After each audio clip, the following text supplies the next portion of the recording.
Andrei Căldunin. Da. Alo? Da? Bună ziua! Bună ziua! Suntem de la firma Mărul Negru. Cum? Suntem de la firma Pătlajica Neagră. Da, nu știu. Alo? Da. Bună seara, suntem de la firma Pătlajica Neagră. Vă deranjează administratorul Andrei Balaban. Și pentru... Pot să vă spun câteva întrebări? Toate Dacă vreau. Am răspunsuri. Da, asta vezi. V-am ales aleatoriu pentru a câștiga o mașină Aurica. De spălat Aurica. Stai. Eu stau. Nu, o leacă la un...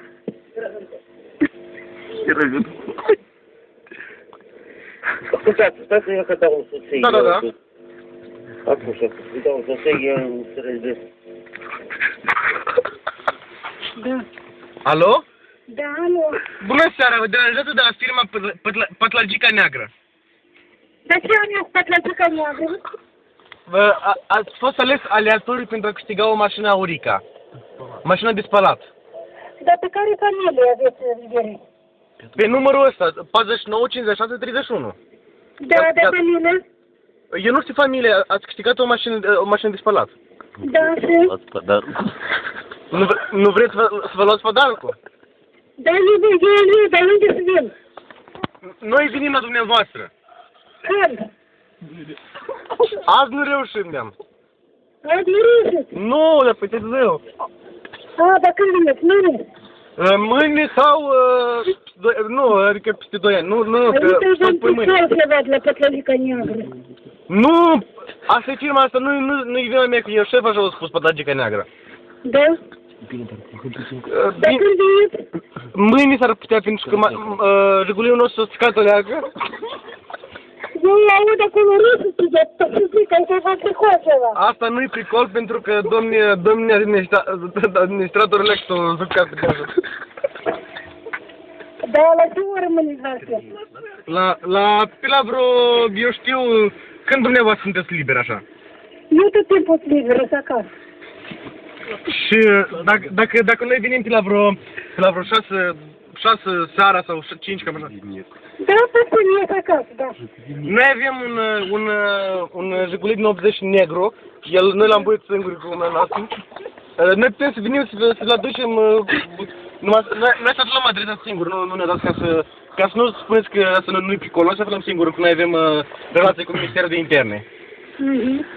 Și să vă aducem și o să vă explicăm regulile jocului.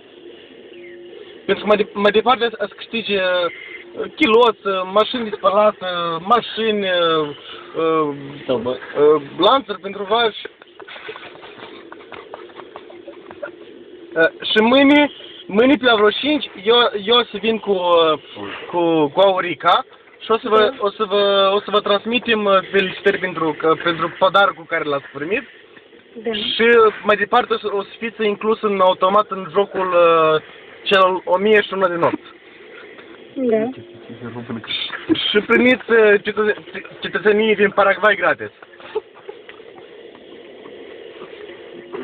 Nu, asta e un fel de pădarac din partea statului paraguayan. Care parte? Statul paraguayan. Asta e un raion din Ispărini. Aerial din Ispărini? Da. Dar și nu este aerial din Ispărini. Paraguay asta e în Ispărini.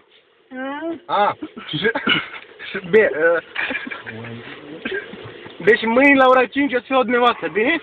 Bine, Trebuie numai să faci, știți ce? Da. Un colac până și cu sare că noi să venim cu cameramani. La 5. Un colac până stare? Un colac simplu, nu contează, trebuie să fie simplu, dar să fie negru, că e Pătlajica Neagră și o pătlajică în mijloc. Eu să-i pun în Pătlajică? O pătlajică, da, să puneți, eu știu, un șervețel negru sau ceva. Și noi venim cu cameramani din Hawaii. Aici e un joc, o să aflați mâine, o să venim cu cameramani și în direct o să vă filmăm acolo, bine? Bine. Mă scuzați că v-am sunat și vă doresc o seară cât mai bună și fiți întotdeauna cu pătragica neagră. La revedere!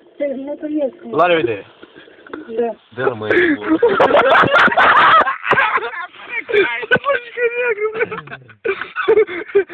Un negru. Firmă,